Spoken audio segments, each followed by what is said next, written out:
inshuti zacu dukunda kandi bavandimwe muri Kristo Yesu, mes amis que nous aimons beaucoup et mes frères dans le Christ, mwebwe dusangiye ibyiringiro byo kugaruka k'umwami wacu, vous avec qui nous partageons l'espoir d'être avec Jésus-Christ, tunejejwe no kubasuhuza mu izina rya nous Yesu. sommes encore très contents de vous saluer au nom de Jésus-Christ. Nanone tubahaye ikaze muri uyu mwanya mwiza w'ijambo ry'Imana, Bienvenue encore dans cette parole de Dieu, umwanya dutanga kugira ngo twumve Imana ivugana natwe. le temps que nous donnons dans le cadre d'écouter la parole de Jésus-Christ grâce à sa parole. Turabifuriza imigisha yose ituruka ku Mana, Nous vous souhaitons toutes les bénédictions divines kandi turasaba Imana kugira ngo ibabashishe kumvira ijambo ryayo mu et murongo nous mwiza. demandons à Jésus-Christ pour qu'il puisse vous aider à mieux comprendre sa parole. Murabizi neza ko turi kureba ibyigisho bishingiye ku buturo bwera, Vous savez bien que nous sommes en train de voir la série de prédications concernant le sanctuaire. kandi muzi yuko turi mu cyumba cyahera cyane mu isanduku Et je y'ibihamya. pense que vous vous souvenez que nous sommes dans les lieux très saints.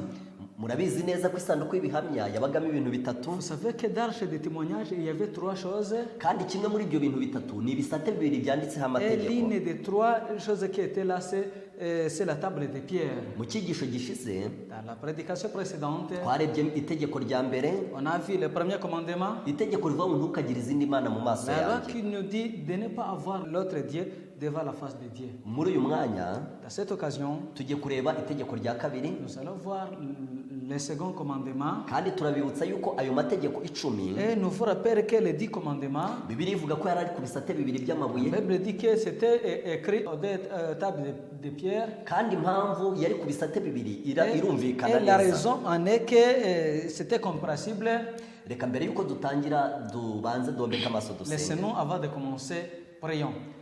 Mana yacu ituye ahirengeye mu bwami bwo Notre mu ijuru, Père qui es aux cieux, data wa twese ukiranuka udukunda, notre Père saint qui nous aime, turagushimye cyane, uhabwa icyubahiro. nous te remercions grandement que ton nom soit sanctifié. Tugushimiye amahirwe uduhaye Nous muri te uyu remercions mwanya encore de nous donner cette occasion kugira ngo twumve ijambo ryawe, pour pouvoir écouter aussi ta parole. izina ryawe nirihabwe Que icyubahiro. ton nom soit glorifié. Turagusabye ngo utubere umwigisha mukuru, Nous te demandons d'être notre guide. turagusabye ngo udusobanurire imigambi yawe, Nous te demandons de nous expliquer ce que tu veux pour nous. turagusabye ngo uduhe umwuka wera Nous te demandons ton Esprit Saint kugira ngo tubashe gusobanukirwa n'ibyaduhesha agakiza, pour mieux comprendre ce qui peut nous sauver. kandi ubwo tugiye kwiga amategeko yawe, Et comme encore nous allons voir tes commandements, amategeko yawe abereyeho kwemeza abantu ibyaha, tes commandements qui nous aident à connaître que nous sommes des pécheurs, amategeko yawe abereyeho kugira ngo atwereke urugero rwo kugeraho, tes commandements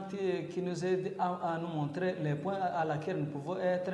buri muntu wese umufashe kugira ngo yumvire ku murongo ukwiriye. Aide quiconque qui va suivre cette prédication. Tubisabye mu izina rya Nous te Yesu, demandons tout au nom de Jésus-Christ. amen. Amen.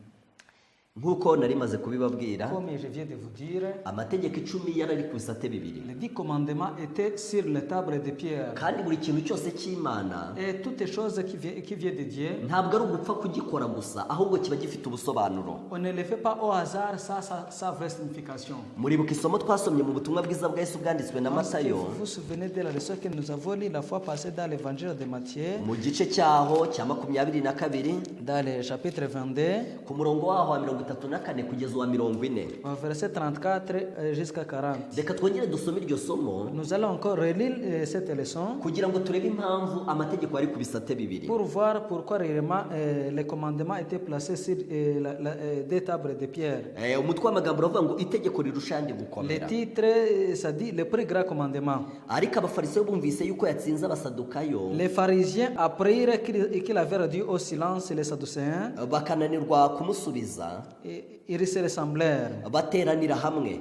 Umwe muri bo w'umwigisha amategeko Et l'un des docteurs de la loi amubaza amugerageza ati, lui posa cette question pour le mettre à l'épreuve.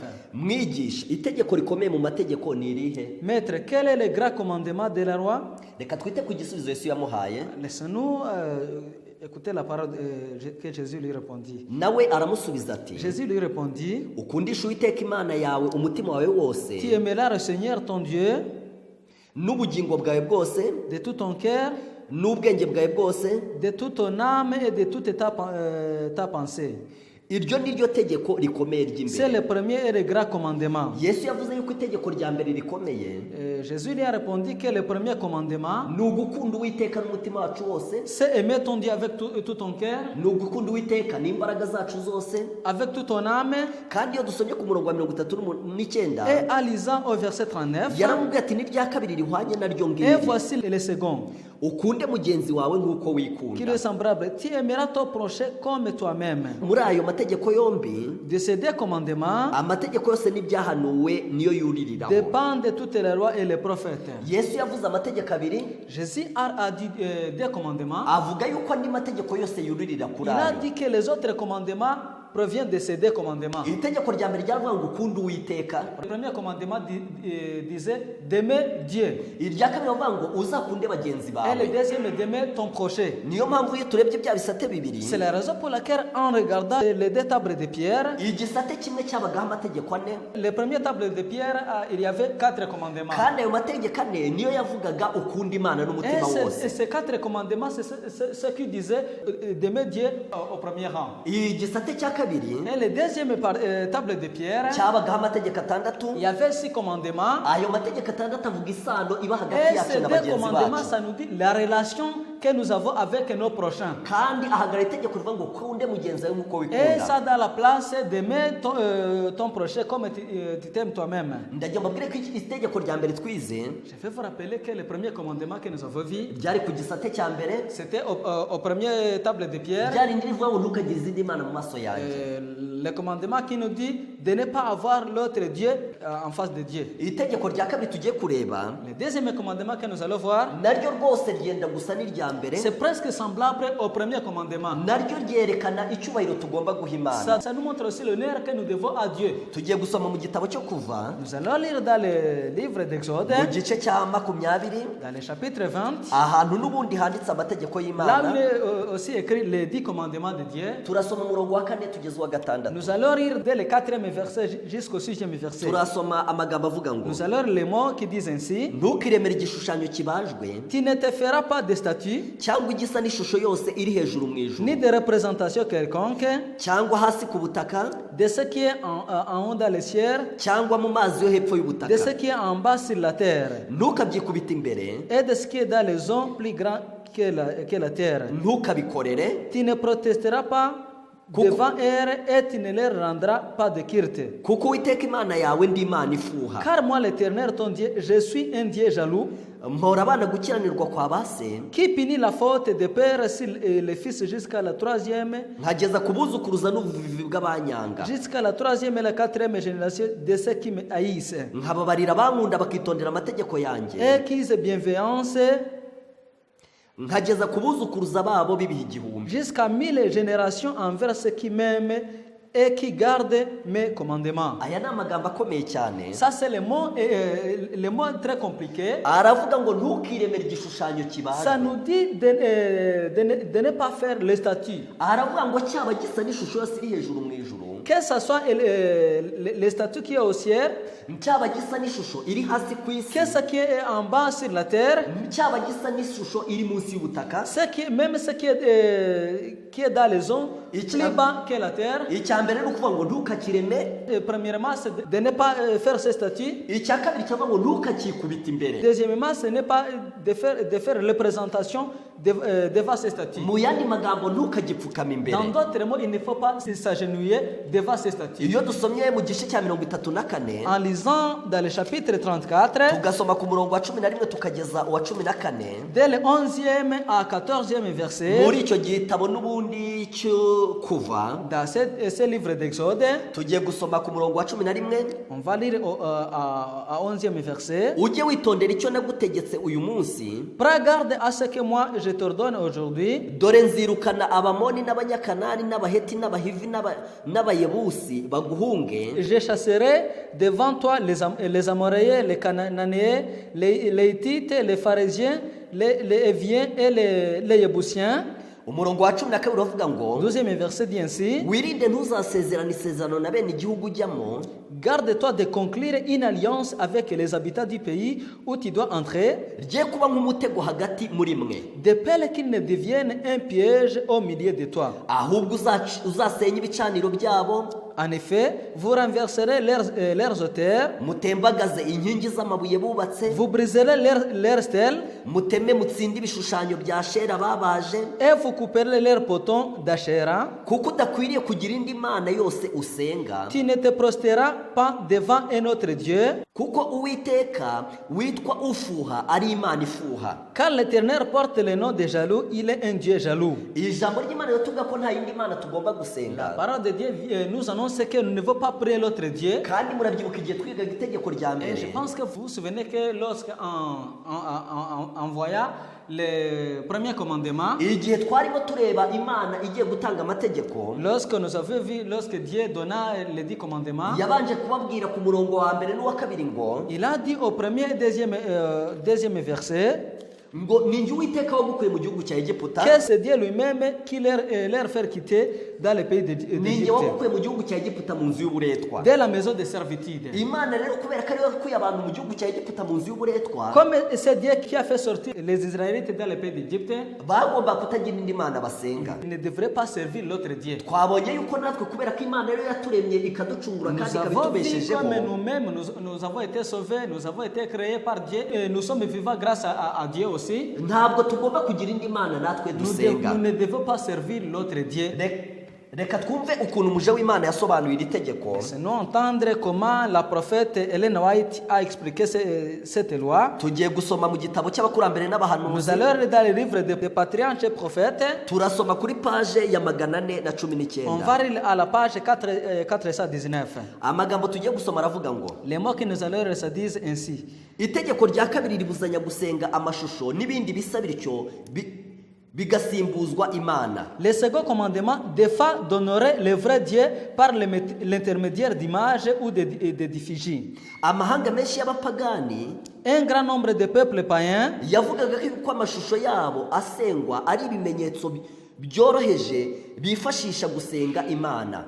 ont prétendu que leur image n'était que des figures ou des symboles au moyen desquels ils adoraient la divinité. Ayo mahanga yavugaga yuko ibyo bigirwamana atari byo asenga, Ce peuple disait que ce n'était pas ces figures qu'ils adoraient. ahubwo yavugaga yuko ibyo bishushanyo bibafasha gusenga Imana. Par contre, il disait que ces images leur aident à prier Dieu. Ariko umuje w'Imana yaravuze ngo Mais la prophète a dit, nyamara Imana yavuze ko uko gusenga ari icyaha. or Dieu déclare que ce genre de culte est un péché. Kugerageza kwerekana Imana ihoraho hakoreshejwe ibintu bifatika bicisha bugufi uko umuntu yumva Imana. Toute tentative de représenter l'être éternel par des objets matériels ne peut qu'amoindrir et ravaler notre conception de Dieu. Intekerezo z'umuntu zakuwe ku butungane butagerwa bwa Yehova. Par les images, l'esprit détourne de perfection infinie de l'éternel zishobora kwerekezwa ku biremwa aho kwerekezwa ku muremyi, et attirer vers la créature plutôt que vers le créature. uko uburyo umuntu yumva imana bicishijwe bugufi niko umuntu nawe atagaciro. L'homme se dégrade dans la mesure où est diminuée en lui la conception de Dieu. Ijambo ry'Imana rivuga yuko kugerageza kwerekana Imana ukoresheje La ibishushanyo, parole de Dieu annonce que le fait de montrer Dieu en utilisant les figures, ibyo bintu bisuzuguza Imana kandi bikayambura icyubahiro ça cyayo. dévalorise beaucoup Dieu et c'est lui ôté de son honneur. Kandi ajya mubwire ko n'umuntu ubikora nawe ubwe bimwambura Et je icyubahiro. veux vous dire que aussi ça dévalorise celui qui utilise ces figures. Imana yigeze ibwira Abisirayeli amagambo akomeye Dieu a parlé aux Israélites les mots très compliqués. mu gitabo cyo gutegeka kwa kabiri mu gice cya Dans le 4. livre de Deutéronome, chapitre 4, Iyo dusomye ku murongo wa 12 tugakomeza, Deutéronome, chapitre 4, verset 12, hari amagambo y'ingenzi nifuza ko il y a les dutekerezaho. mots très essentiels que je veux que nous réfléchissions beaucoup. Umurongo wa 12 wavuga ngo, Verset 12. Uwiteka ababwira ari hagati muri uwo muriro, L'Éternel vous a parlé du milieu du feu. mwumva ijwi rivuga amagambo ariko ntimwagira ishusho mureba. Vous avez entendu les sons des paroles, mais vous n'avez point vu de figures. Mwumva ijwi risa. Il n'y avait qu'une voix. Ndagira mbabwire bene data bashiki Je banje, vais vous dire, mes frères et sœurs, mbese mwaba muzi impamvu Imana itigeze igira ishusho yereka est-ce que Abisirayeli? vous savez pourquoi Dieu n'a pas montré sa figure aux Israélites? Mbese mwaba muzi impamvu Imana yatumye bumva ijwi gusa ariko ntibagire Est-ce que ishusho vous babona? savez pourquoi les Israélites ont entendu seulement la voix, mais ils n'ont pas vu la figure? Imana yagira ngo batazagira ikintu bazagerageza kurema. Dieu voulait qu'ils ne pouvaient pas présenter aucune figurine. Iyo dusomye ku murongo wa 15 En lisant au 15e verset, haranditse ngo nuko murinde imitima yanyu cyane kuko mutagize ishusho mureba ku munsi w'iteka yababwiriye kuri Horebu ari hagati mu birimi by'umuriro. puisque vous n'avez vu aucune figure le jour où l'Éternel vous parla du milieu du feu à Horeb, Mwe kwiyonona ngo mwiremere igishushanyo kibajwe, prenez bien garde à vos âmes, de peur que vous ne vous corrompiez gishushanijwe mu ishusho yose, et que vous ne vous fassiez une statue, igishushanyo cy'ikigabo cyangwa cy'ikigore, une représentation de quelque effigie sur le modèle d'un homme ou d'une femme, igishushanyo cy'inyamaswa cyangwa cy'itungo, sur le modèle de quelque bête qui soit sur la terre, cyangwa iki kiguruka mu kirere cyose, sur le modèle de quelque oiseau qui vole dans le ciel, cyangwa iki gikururuka hasi cyose, sur le modèle de quelque animal qui rampe sur le sol, cyangwa ikifi yose yo mu mazi yo hepfo y'ubutaka. sur le modèle de quelques poissons qui sont dans les zones au-dessus de la terre, Kandi rinda umutima wawe kugira ngo nurarama ukareba izuba n'ukwezi n'inyenyeri, et aussi de peur que levant tes yeux vers le ciel et voyant le soleil, la lune et les étoiles, ibiri mu ijuru byinshi byose we kureshwa ngo wikubite imbere yabyo ubisenge. toute l'armée de ceux qui ne soient entraînés à te prosterner.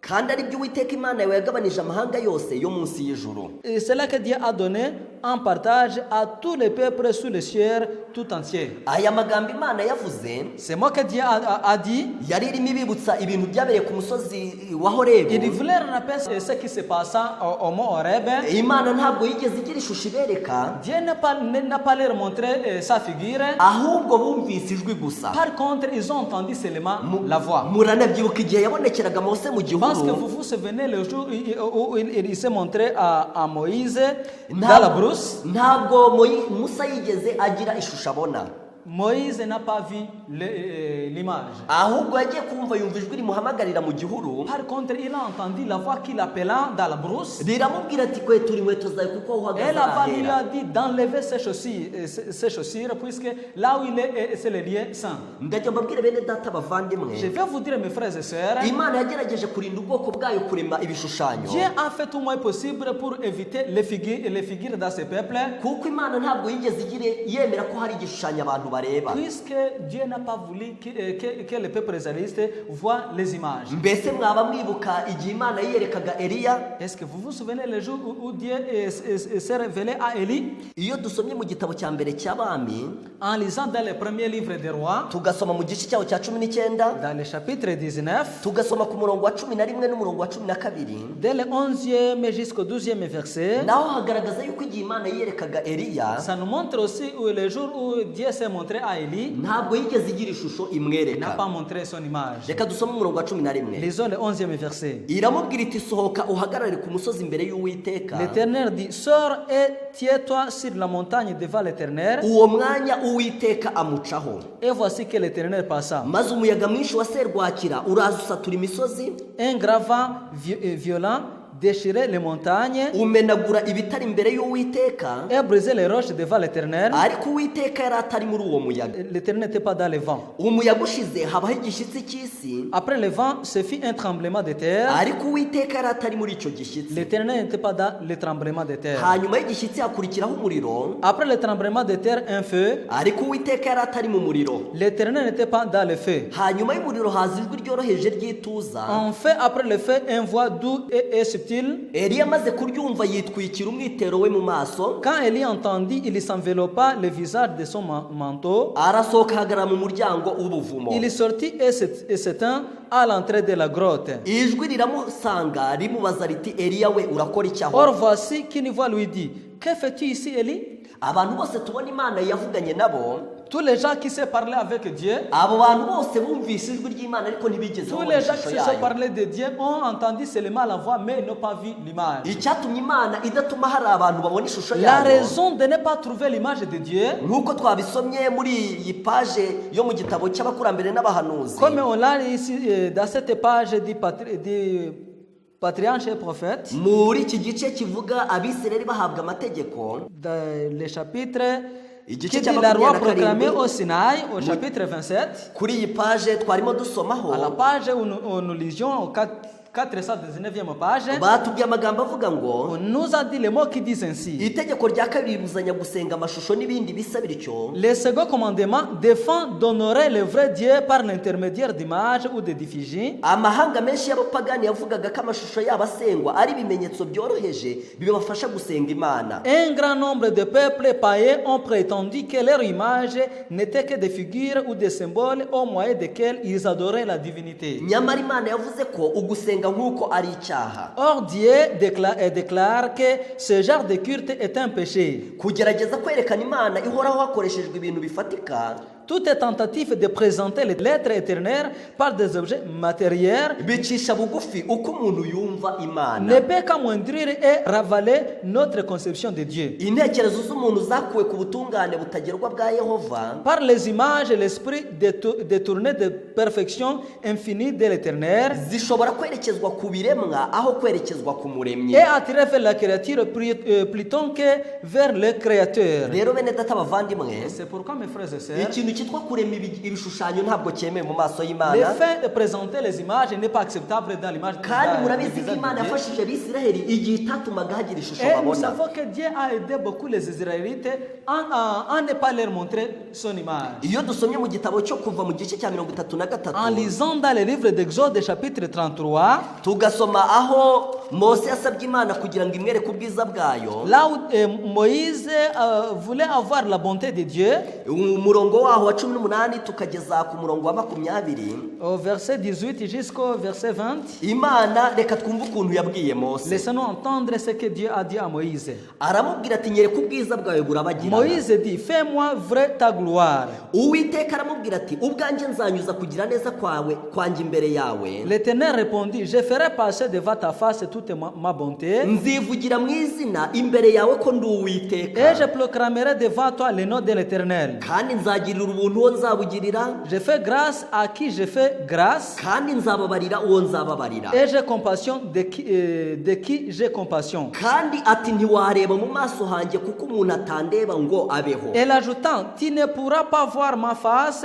car l'homme ne peut me voir et vivre. Ndagira ngo mbabwire yuko Mose ari inshuti y'Imana Je vais vous cyane. dire que Moïse était l'ami intime de Dieu. Mose yabwiye Imana ati nutajyana natwe ntabwo tuzagenda. Moïse a dit que le jour où il ne partira avec eux, ils ne partiront pas. Maze Imana iramubwira iti ubwanjye nzajyana namwe maze Et il leur a dit mbaruhure. que moi-même, je serai avec vous. Ariko Mose arongera abwira ati ngaho kugira ngo menye yuko unkunda nyereka ubwiza Et bwawe. Moïse a dit, pour me montrer que tu m'aimes beaucoup, montre-moi ta face. Ariko Imana iramubwira iti ntabwo wandeba ngo ubeho. Et Dieu lui a répondu qu'il ne peut pas le voir, il reste toujours en vie. Ariko iramubwira iti nzanyuza kugira neza kwanjye Et imbere il dit yawe. qu'il passera sa face devant lui. Mbese mujya mwibuka ibintu Yesu yabwiye Tomasi? Est-ce que vous vous souvenez ce que Jésus a dit à Thomas? Iyo dusomye mu butumwa bwiza bwa Yesu bwanditswe na Yohana, En lisant dans l'évangile de Jean, tugasoma mu gice cyaho cya 14, dans le chapitre 14, tugasoma ku murongo waho wa 8 n'umurongo wa 9, dès le 8e verset jusqu'au 9e verset, tubona amagambo Yesu yavuganye na Tomasi. voyons le mot que Dieu a conversé avec Thomas. Umurongo wa 8 uravuga ngo, Le 8e verset dit Filipo ainsi. aramubwira ati databuja, Philippe lui dit, Seigneur, twereke data wa twese biraba bihagije. montre-nous le Père et cela nous suffit. Yesu aramusubiza ati, Jésus lui dit, nabanye namwe iminsi ingana ityo kandi ntimwari mwamenya il Filipo. y a si longtemps que je suis avec vous et tu ne m'as pas connu. Philippe, Umbonye ababonye data. celui qui m'a vu a vu le Père. Niki gitumye uvuga uti twereke data wa twese? Comment dis-tu, montre-nous le Père? Ntiwizere yuko ndi muri data na data akaba muri njye? Ne crois-tu pas que je suis dans le Père et que le Père est en moi? Ndagira ngo mbabwire yuko nta muntu wigeze arebesha Imana amaso, Je vais vous dire que personne n'a vu l'image de Dieu. ahubwo Imana yatwerekeye muri Yesu. Par contre, Dieu s'est révélé dans l'image de Jésus-Christ. Imana yatwerekeye mu ijambo ryayo. Il s'est révélé dans sa parole. N'uyu munsi abantu benshi Même aujourd'hui, beaucoup de gens, hari igihe basenga bifuza ko Imana il yabiyereka, arrive que les gens prient dans le cadre que Jésus leur montre son image. ariko rwose bakagumya bagahatiriza bati turashaka Mais ko il utureba. continue en commandant, en disant qu'il veut voir Jésus. Ariko Imana yifuza ko tuyakira kubwo kwizera. Mais Jésus fait que nous recevons grâce à sa grâce. Imana yifuza ko twakira ubuntu bwayo kubwo kwizera. Dieu veut que nous recevons sa grâce. Niyo mpamvu ubukristo bugendana no kwizera, C'est la ntibugendana raison no pour kureba. laquelle le christianisme va de pair avec la grâce. Ariko bene data bavandimwe, Mais mes frères et sœurs, Satani yakomeje kugusha ubwoko bw'Imana mu mutego wo kurema ibishushanyo. Satan a continué à piéger les chrétiens. Mbese mwaba mwibuka ibintu byabaye mu gihe cy'Abisirayeli bari mu rugendo? Est-ce que vous vous souvenez ce qui s'est passé aux Israélites quand ils étaient en mi-chemin? Iyo dusomye mu gitabo cyo kuva mu igice cya 32, Chapitre 32, Abisirayeli bari bari mu butayu bwa Sinayi, pendant que les Israélites étaient dans le désert de Sinaï, kandi Abisirayeli bari bamaze umwaka wose bigishwa et n'Imana. c'était tout un an que Jésus enseignait ce peuple. Iki gihe Mose na Yosuwa bari bagiye kwakira amategeko, C'est là que Moïse et Josué avaient parti recevoir les commandements. maze Abisirayeli baza kurema ikigirwamana gikoze mu Et buryo c'est là bw'inka. que les Israélites ont présenté les veaux d'or. Reka dusome ku murongo wa mbere tugeze ku murongo wa 4. Les seigneurs de les premiers jusqu'au 4e verset. Abantu babonye Mose atinze kumanuka wa musozi, Le peuple vit que Moïse tardait à descendre de la montagne. bateranira kuri Aroni baramubwira bati, Alors le peuple s'assembla autour d'Aaron et lui dit, haguruka uturemere Imana yo kutujya imbere, lève-toi, fais-nous des dieux qui marchent devant nous, kuko wa wundi Mose umuntu wadukuye mu gihugu cya Egiputa tutazi icyo yabaye. car c'est Moïse, cet homme qui nous a fait monter du pays d'Égypte.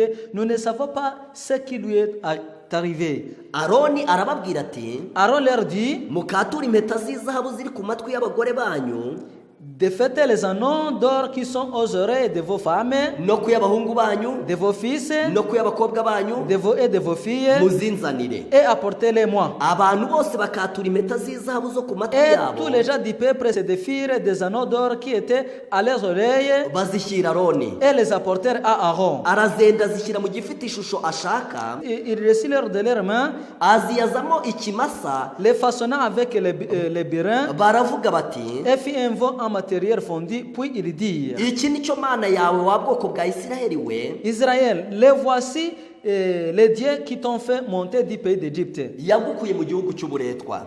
Je vais vous dire, mes frères et sœurs, Iyo urebye ukuntu Abisirayeli bari bamaze umwaka bigishwa n'Imana, vu comment les Israélites passaient toute une année ayant sous la direction de Dieu, iyo urebye ukuntu bari bamaze igihe gitoya Imana ibabwiye amategeko yayo, vu comment c'était passé très peu de temps que Jésus leur avait annoncé ses commandements, iki ni cyo cyaha cya mbere bakoze Imana imaze kubaha ça amategeko c'est le yayo. premier péché qu'ils ont commis après avoir reçu ses commandements. Ikibazo cyo kurema ibishushanyo Les fins de fabriquer les figures, Imana yarakibuzanyije mu itegeko rya kabiri. Jésus là a défendu dans le deuxième Iyo commandement. dukomeje gusoma aho Elina we yasobanuye ririya tegeko, Là, si nous continuons à lire là où Ellen White a donné la signification à ces commandements, Imana yakomeje kubabwira uburyo ari Imana ifuha. Jésus leur a montré combien de fois et c'est un Dieu jaloux. Yarababwiye ati, Et là, continue en disant, turagumya gusoma mu gitabo cy'abakurambere on n'abahanuzi. va continuer à aller dans les patriarches et prophètes. Turasoma kuri page 419 On va continuer à lire à la page 419 kugira ngo twumve uko rya tegeko Imana yakomeje kurivuga n'uko pour mieux yarirangije. comprendre la vraie signification que Jésus a donnée à ces commandements. Kuko Uwiteka Imana yawe ndi Imana ifuha, Je suis l'Éternel, ton Dieu, un Dieu jaloux. isano ya hafi kandi yera Imana ifitanye n'abantu bayo Les liens intimes qui unissent Dieu et son peuple igaragazwa mu ishusho yo gushyingiranwa. sont comparés à ceux du mariage. Ubwo gusenga ibigirwamana ari ubusambanyi mu by'umwuka, L'idolâtrie est considérée comme un adultère spirituel. birakwiriye ko urwango Imana ibifitiye byitwa Le ifuhe. déplaisir qu'elle inspire au Créateur est ici, avec beaucoup d'à propos appelés jalousie. Murabizi neza yuko igihe Pawulo yandikiraga Abakorinto, Je pense que vous vous souvenez que le jour où Paul a écrit aux Corinthiens, yarababwiye ati kuko nabakwereye umugabo umwe il a dit que puisque je vous ai doté un seul époux, kugira ngo mubashyingire mumeze nk'umwari pour que utunganye. je vous les marie en tant qu'une fille vierge. Murabizi yuko iyo musomye mu gitabo cy'ibyahishwe mu gice cya Je 17, pense que vous savez que dans l'Apocalypse chapitre 17, umutwe w'amagambo hari uwavuga ngo il y a le titre intitulé ibya maraya ukomeye uhetswe La n'inyamaswa. chute de Babylone. Hano rero ku byerekeranye na maraya, À ce qui concerne cette femme, uyu mugore bigaragara yuko yagerageje kujya mu bandi bagabo, et ça se voit que cette femme a commis beaucoup d'adultères. kandi kujya mu bandi bagabo kuvugwa aha ni ugusenga Cet ibigirwamana, adultère désigne le fait d'adorer les figurines. kuko kuri iryo tegeko rivuga ngo ntukiremere ibishushanyo, Puisque comme ce commandement nous dit de ne pas se présenter devant les figurines, niho Imana yatubwiye yuko idufuhira. c'est là que Dieu nous a dit qu'il est c'est un Dieu jaloux. Iyo dusomye mu byahishwe mu gice cya 12 ho, En lisant dans l'Apocalypse chapitre 17, tuhabona umugore utunganye, umugore utarigeze ubangikanya Imana la n'ibigirwamana. femme qui ne sait pas s'opposer Dieu avec les autres figurines. Mbese itorero Bibiliya yita yuko ryabangikanyije Imana n'ibigirwamana ni irihe? Quelle est l'église que la Bible nous dit que cette église oppose Dieu et les statues? Ndagira ngo mbabwire yuko abagore babiri baba muri Bibiliya, Je vais vous dire que deux femmes qu'on trouve dans la Bible, itorero rigereranywa na maraya niryo rigereranywa na Kiliziya Gatolika. l'église qui se montre beaucoup devant les figurines, c'est l'église catholique. Ndagira ngo mbasomere amagambo yanditse mu ntambara ikomeye. Je vais vous lire les mots qui se trouvent dans la tragédie des siècles. Tugiye gusoma kuri page yaho ya 43 On va lire à la page 43 kugira ngo twumve ikintu ijambo ry'Imana rivuga ku kuba maraya. pour mieux comprendre ce que la Bible nous dit d'être une femme en dehors du commandement. Abakristo benshi bageze aho bemera kudohoka ku myizerere yabo, La plupart des chrétiens consentirent finalement à sacrifier la pureté de leur foi. maze ubukristo bwunga ubumwe n'ubupagani. Un second fil concret entre le christianisme et le paganisme. Nubwo abasengaga ibigirwamana bavugaga ko bihannye, Les idolâtres se donnèrent pour convertir, kandi bakaba barafatanyaga n'itorero, et membres de l'église, bakomeje gusenga ibigirwamana. tout en demeurant attachés à leur divinité. Icyo bakoze gusa Et ne s'en bornant ni uko ibyo basengaga babihinduyemo amashusho ya Yesu, à remplacer les objets de leur culte par des images de Jésus, amashusho ya Bikira Mariya, les images de Marie ndetse n'amashusho y'abatagatifu. et les images des saints. Umusemburo mubi wo gusenga ibigirwamana Le levain de l'idolâtrie, wari winjiye mu itorero utyo, ainsi introduit dans l'église, wakomeje umurimo wawo wo kuryangiza. il poursuivit son œuvre néfaste. Amahame ayobya, Des fausses doctrines, imihango ya gipagani ndetse n'imigenzo yo gusenga ibigirwamana, des rites superstitieux et des cérémonies païennes byinjijwe mu myizerere no se kuramya glissèrent kwayo. dans les credos et dans les cultes chrétiens. Uko abayoboke ba Kristo bifatanyaga n'abasenga ibigirwamana, L'union des fidèles et des idolâtres niko n'imyizerere ya gikristo yononekaraga, corrompit le christianisme maze itorero itakaza ukwera kwaryo n'ubushobozi et l'église bwaryo. perdit sa pureté et sa puissance. Ndagira ngo twongere tugaruke kuri cya gice cyo mu Byahishwe, igice cya 17, Je veux qu'on retourne encore dans l'Apocalypse chapitre 17. aho twabonye umugore utagira itagendera ku mategeko y'Imana. Là où on a vu la femme qui n'obéissait pas au commandement de Dieu. Mu gihe Bibiliya ivuga umugore ishaka kuvuga itorero, Pendant que l'église parle de la femme en parlant de l'église, muri pendant Bibiliya habamo abagore babiri gusa. que la Bible nous parle de la femme en désignant l'église, Muri Bibiliya habamo abagore babiri gusa. dans l'église il y a des femmes seulement. Umugore wa mbere yanditse mu Gihesho igice cya 12. La première femme, on le trouve dans l'Apocalypse chapitre 12. Uwo mugore nugendera ku mategeko y'Imana kandi utagira Cette femme, ibishushanyo. c'est la femme qui obéissait convenablement au commandement de Dieu et qui ne présente pas de figurines. Iryo ni itorero ry'Imana ry'ukuri. Ça, c'est l'église de Dieu véritable. Umugore wa kabiri yanditse mu Gihesho igice cya 12. La deuxième femme est dans l'Apocalypse chapitre 17. Ni umugore wica amategeko y'Imana. C'est la femme qui viole le commandement de Dieu. Umugore wica itegeko rya kabiri ribangikanya Imana La n'ibishushanyo. femme qui viole volontairement le deuxième commandement. Maze akabangikanya Imana n'ibigirwamana. Et il oppose Dieu et les statuts. Kandi kugira ngo uwo mugore tumusobanukirwe, Et pour mieux comprendre cette femme, dusomye amagambo yanditse mu gitabo cy'intambara ikomeye. nous venons de lire les mots qui sont dans la tragédie. Aho tubonye uburyo mu itorero Là, nous venons de voir que dans l'église, basimbuje amashusho y'ibigirwamana, on a remplacé les images des déesses maze bayasimbuza aya Mariya, et on les remplacé par les images de Marie maze bayasimbuza aya Yesu, et les images de Jésus-Christ kandi bayasimbuza aya et batagatifu. même les images des saints. Mbese ni irihe torero rikora ibyo bintu byo kugira Quelle est amashusho? l'église qui fait les choses pareilles? Ni itorero ry'abagatulika. C'est l'église catholique. Kandi iryo torero niryo rigereranywa n'umugore bita Et Mariya mu cette Gihesho église, 17. c'est l'église qu'on rencontre dans l'Apocalypse chapitre 17. Kandi Imana yavuze yuko ibyo bintu ibifuhira. La parole de Dieu nous annonce que Dieu est très jaloux contre ces croyances de l'église catholique. Iyo dusomye mu gitabo cya Zaburi, En lisant dans le livre des psaumes, tugasoma mu gice cy'ijana livre des psaumes chapitre 115, tugasoma ku murongo waho wa mbere tukageza ku murongo wa 8, psaume chapitre 115, turasoma ku murongo wa 2 on va lire dès le deuxième verset maze tugeze ku murongo wa 8. jusqu'au huitième verset. Hari amagambo y'ingenzi Il y a les mots très essentiels. aho Imana yavuze ngo, Là où Dieu a dit ainsi. kuki abanyamahanga babaza bati Imana yabo iri he? Pourquoi les nations diraient-elles, où donc est leur Dieu?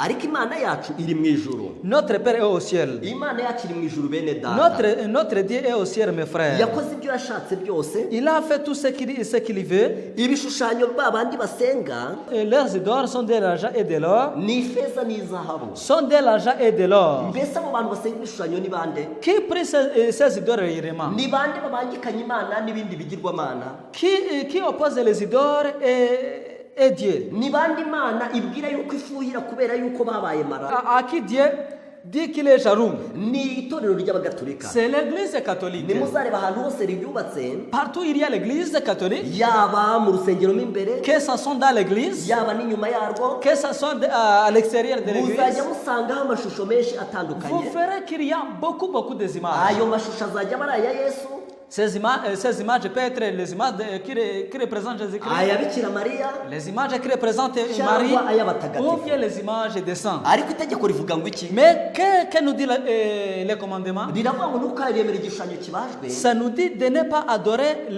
les statues, cyaba gisa n'ishusho y'umuntu uri que mu ce soit ijuru, l'image qui est au ciel, cyaba gisa n'ishusho y'umuntu uri mu que isi, ce soit l'image qui est sur terre, cyaba gisa n'ishusho ou y'ikintu kiri bien munsi que ce soit y'ubutaka. l'image qui est en dessous de la terre. None umurongo wa gatatu w'igice cya 115 Et le muri troisième Zaburi verset du chapitre 115 du psaume, haravuga ngo ariko Imana yacu iri mu ijuru, ça nous dit notre Père est au ciel, yakoze ibyo yashatse byose. il y fait tout ce qu'il veut. Ibishushanyo babandi basenga Leurs idoles ni izahabu n'ifeza, sont de l'argent et de l'or, umurimo w'intoki z'abantu, œuvre de la main des hommes. bifite akanwa ntibivuga, Elles ont une bouche et ne parlent pas, bifite amaso ntibirora, elles ont des yeux et ne voient pas, bifite amatwi ntibyumva, elles ont des oreilles et n'entendent pas, bifite amazuru elles ntibinukirwa, ont un nez et ne sentent pas, bifite intoki ntibikorakora, elles ont leurs mains et ne touchent pas, bifite ibirenge ntibigenda, elles ont les pieds et ne marchent pas. kandi ntibivugisha imihogo yabyo. Elles ne produisent aucun son dans leur gorge. Ababirema bazahwana nabyo, il rassemble ce qu'il leur fabrique, kimwe n'ubyiringira tout wese ce qui se confie en elle. abantu baravuga bati ariko twebwe ntabwo tubisenga Les gens aiment souvent dire non, nous n'adorons pas ces baravuga bati idoles. twebwe bidufasha gusenga Et ça imana nous dit que pour nous, ça nous aide à adorer Dieu. ariko n'ubundi imana ntabwo yavuze ngo Mais ntimuzabisenge Dieu aussi n'a pas dit, n'a pas averti les gens de ne pas les prier. ahubwo yaravuze ngo ntimuzabipfukama imbere Par contre, il a dit de ne pas s'agenouiller devant ces idoles. mbese mwibuka igitekerezo cy'abasore batatu Est-ce que vous vous souvenez l'idée des trois garçons? ba bandi bari mu kibaya cya dura Ceux qui étaient dans les vallées de Dura, iyo dusomye mu gitabo cya daniyeli en lisant dans les livres de Daniel, tugasoma mu gice cyaho cya gatatu dans le chapitre 3, tugasoma kuva ku murongo wa 13 livre de Daniel chapitre 3, dès le 13e verset jusqu'au 18e verset. haranditse ngo Il est écrit ainsi. nuko nebukadinezari ararakara Alors cyane Nebuchadnezzar irrite et furieux, ategeka ko bamuzanira saduraka na meshaki na obedenego donnant l'ordre d'amener Shadrach, Meshach et Abednego. nuko babashyira umwami Et ces hommes furent amenés devant le roi. nebukadinezari arabakabukana aravuga ati Nebuchadnezzar prit la parole et leur dit, mbese saduraka na meshaki na obedenego est-ce que des propos libéraient Shadrach, Meshach et Abednego, nimwe mwabyitumye kudakorera imana zanjye Ke- no kutaramya igishushanyo cy'izahabu nakoze que vous ne servez pas mes dieux et que vous n'adorez pas la statue d'or que j'ai dressée? nuko noneho nimwumva amajwi y'amahembe n'imyirongi n'inanga Maintenant, tenez-vous prêts. Et au moment où vous entendrez le son du corps, de la flûte, de la sitar, n'isambuka n'amabubura n'amakondera n'ibintu by'ubwoko bwose bivuga de la sambuc, du psalterion, de la cormise et de toutes sortes d'instruments, mukemera kubarara hasi mukaramya igishushanyo nakoze ni byiza vous vous prostérez et vous adorez la statue que j'ai faite.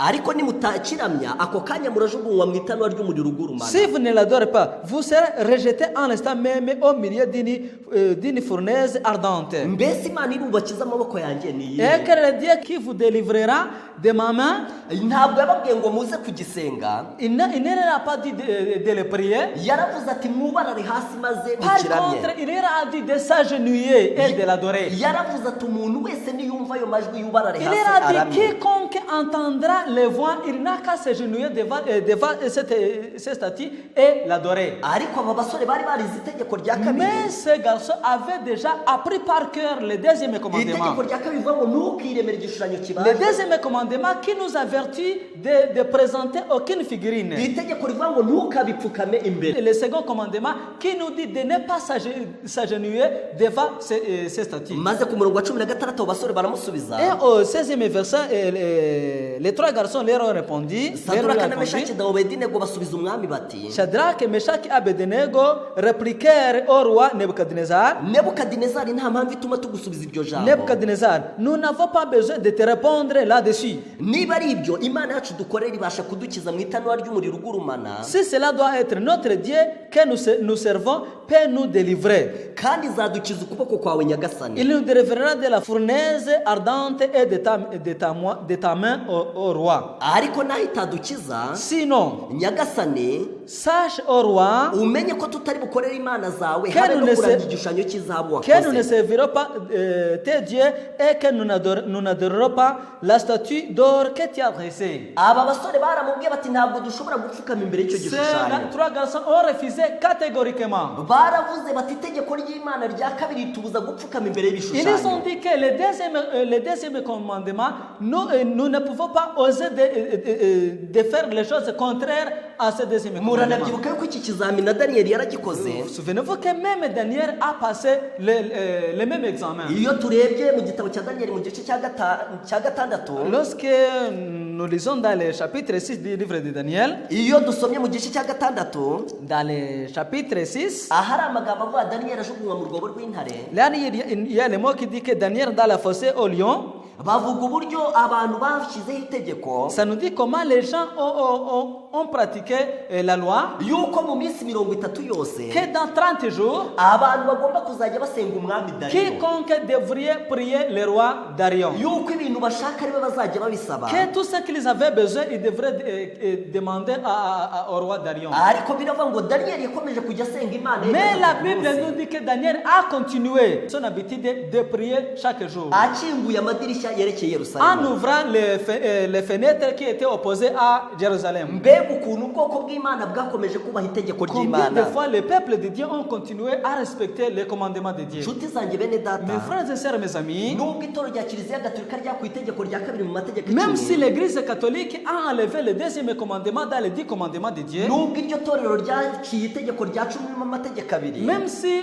l'église catholique a divisé le 10e commandement en deux commandements, kugira ngo amategeko 10 akomeze pour yuzure, qu'ils puissent continuer à avoir les 10 commandements, ariko Imana yakomeje kugira ubwoko bwayo bwubahiriza mais amategeko Dieu yayo, a continué à avoir les peuples qui obéissent convenablement à ces commandements. kugeza ubwo n'itegeko rya kabiri ryakuwemo abantu b'Imana bakomeje Jusqu'à kuryubahiriza. ce que même après avoir enlevé le deuxième commandement, le peuple de Dieu a continué à les valoriser. Ndagira ngo babwire yuko uyu munsi natwe Je vais vous dire que nous-mêmes aussi, aujourd'hui, tugiye kuzahura no kuramya igishushanyo nous cy'inyamaswa. allons passer dans l'état terrible d'adorer les statues de l'animal. Iyo usomye mu byashiwe mu gice cya 13 En lisant dans l'Apocalypse chapitre 13, avuga uburyo mu bihe biheruka tuzategekwa kurema igishushanyo, ça nous dit comment nous serons demandés de dresser la bête. havuga uburyo tuzategekwa kukiramya, Ça nous dit comment on nous demandera de l'adorer. kandi havuga uburyo icyo gishushanyo kizicisha abantu bose Et batazakiramya. ça nous dit comment la bête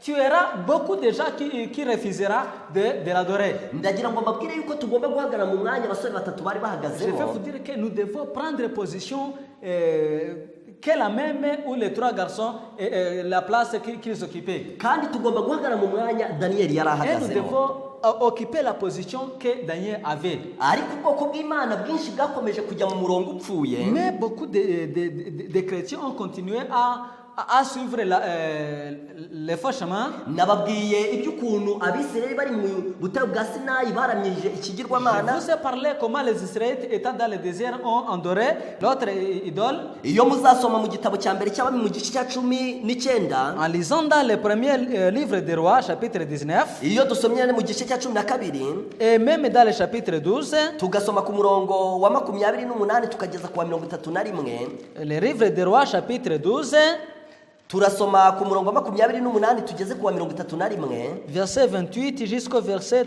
31. turabona iby'umwami bita Yorobowamu. On va voir ce qui concerne le roi Jéroboam.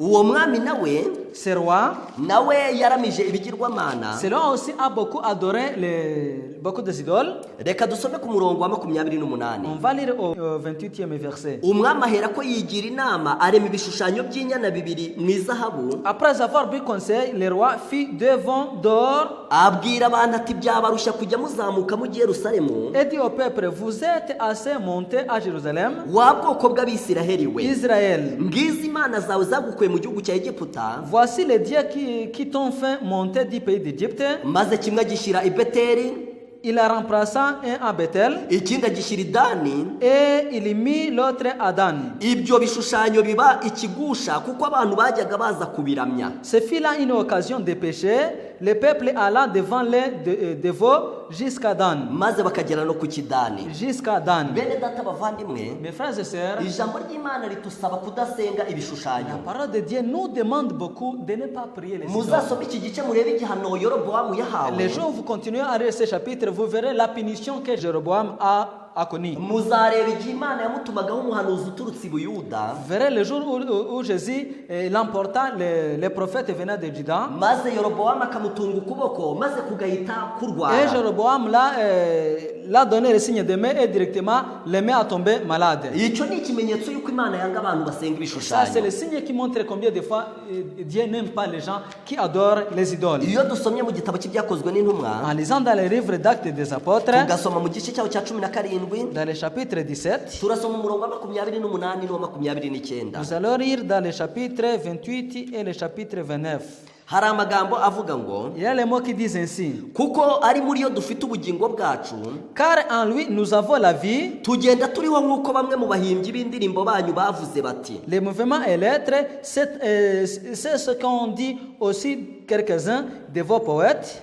Turi urubyaro rwayo. Nous sommes aussi de sa race. Ndagira ngo mbabwire ko turi urubyaro Je rw'Imana. vais vous dire que nous sommes de la race de Dieu. Imana niyo yaturemye, C'est Dieu qui nous a créés. Imana niyo yaducunguye, C'est Dieu qui nous a sauvés. Imana niyo iduha ibyo kurya, C'est Dieu qui nous donne de quoi à manger. kandi Imana niyo iturambitseho ikiganza cyacu kugira ngo umwanzi C'est ataturimbura. Dieu qui nous protège jusqu'à maintenant pour que Satan ne puisse pas nous enlever ici sur terre. Niyo mpamvu Imana idutegeka kuyiramya C'est yonyine. la raison pour laquelle Dieu nous demande de l'adorer seulement. Umurongo wa Le 29. verset 29. Nuko rero ubwo turi urubyaro rw'Imana, Ainsi donc, état de la race de Dieu, ntidukwiriye kwibwira yuko Imana isa n'izahabu, nous ne devons pas penser que la divinité soit semblable à de l'or, cyangwa ifeza, à de l'argent cyangwa ibuye, ou à de la prière, cyangwa ikindi kintu cyose kibajwe Scripté- n'ubukorikori bw'abantu n'ubwenge bwabo. scripté par l'art et de l'imagination des hommes. Ariko Imana iratanga irarika, Mais Dieu nous conseille, nk'uko Pawulo yarihaye abantu bo muri Atenayi mu Bugiriki, comme Paul l'a donné aux gens de l'Athéna, aux Grecs, yarababwiye ati cyakora ubwo mwamaze igihe musenga il a ibigirwamana, dit, comme vous avez passé beaucoup de fois en adorant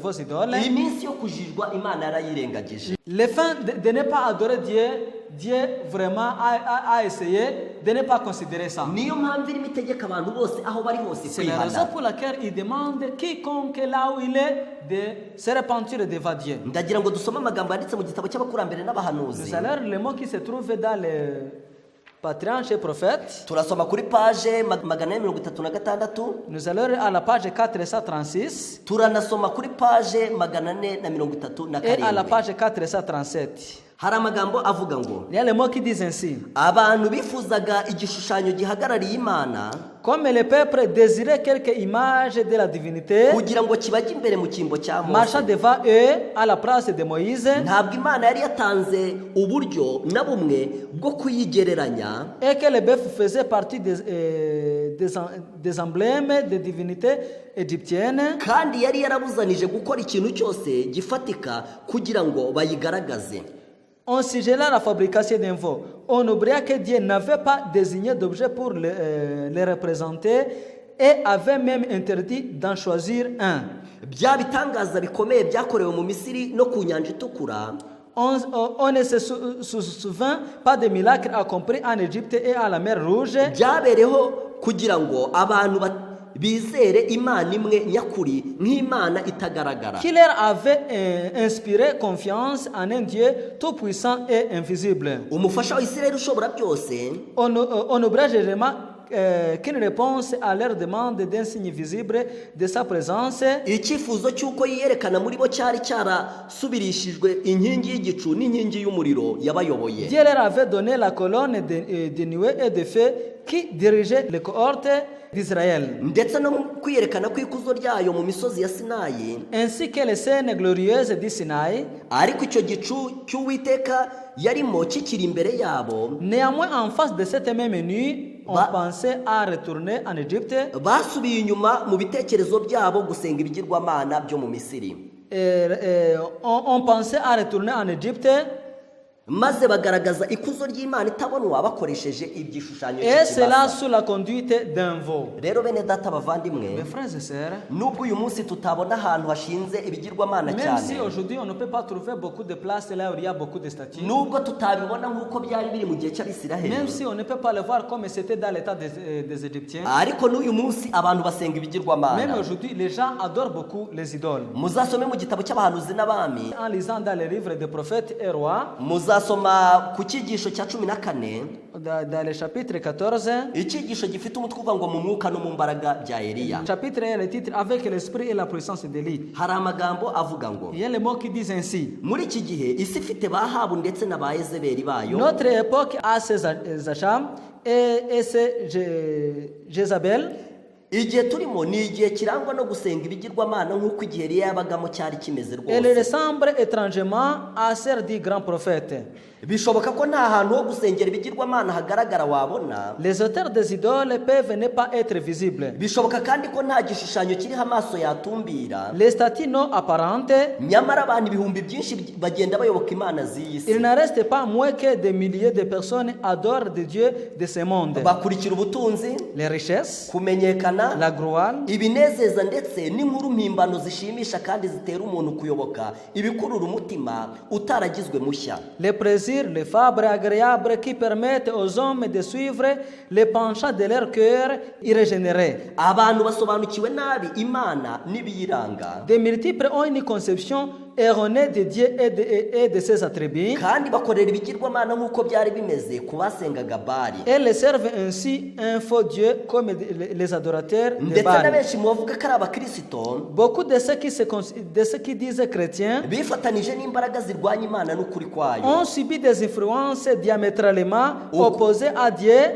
uko niko bashorwa mu gutera imana umugongo no guha umuntu et à sa ikuzo. divinité. Ils détournent du divin pour exalter ce qui est humain. imana iraturarika nk'uko abantu bo muri Atene bararitswe. Dieu nous invite comme les gens de l'Athènes ont été invités. igihe Pawulo yari amaze kubona basenga ibigirwamana bitandukanye, Pendant que Paul voyait qu'ils adoraient beaucoup de statues, imana yarababwira iti iminsi yo kujijwa imana yarayirengagije. leur Dieu a dit que le fait d'être ignorant, Dieu a essayé d'oublier ça. uyu munsi twasenze ibigirwamana mu buryo bufatika cyangwa ubudafatika. Aujourd'hui, ça se voit que nous avons beaucoup prié les idoles dans les cas visibles et invisibles. uyu munsi amadini amwe ya gikristo mu nsengero zabo haba hari ibishushanyo Aujourd'hui, bitandukanye, dans beaucoup des églises chrétiennes, il y a beaucoup des images qui se diffèrent. ariko imana yerekanye ukuntu yanga ibishushanyo igihe yarimburaga ubwoko bwa Isirayeli bwasenze inyana. Mais Dieu a montré combien de fois il n'aime pas les images. Il a montré les jours où les Israélites ont beaucoup adoré le vent. imana yerekanye ukuntu yanga gusenga ibishushanyo